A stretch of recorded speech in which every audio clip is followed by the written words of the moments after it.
Guys, আজকে আমার শাশুড়ি মা বাজার থেকে মাংস এনেছে। দেখি কি মাংস নিয়ে এসছে।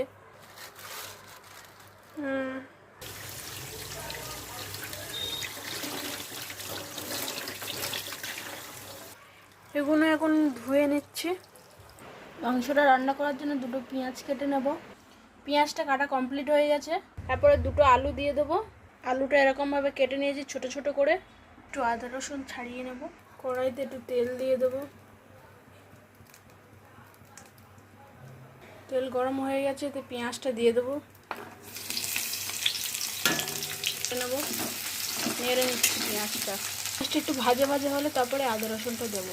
পেঁয়াজটা ভাজা ভাজা হয়ে গেছে, আদা রসুনটা ঢেলে দেবো।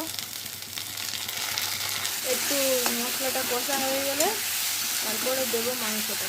মশলাটা একটু কষা হোক, তারপরে মাংসটা দেবো। লঙ্কা, নুন, হলুদ দিয়ে দিয়েছি। আর মশলাটা একটু কষা হবে, দিয়ে দেবো। এর সাথে কষা হয়ে যাবে।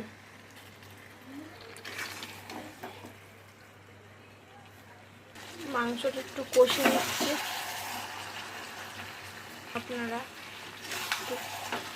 দেখো মাংসটা কষা হচ্ছে, কেরম ফুটছে দেখো।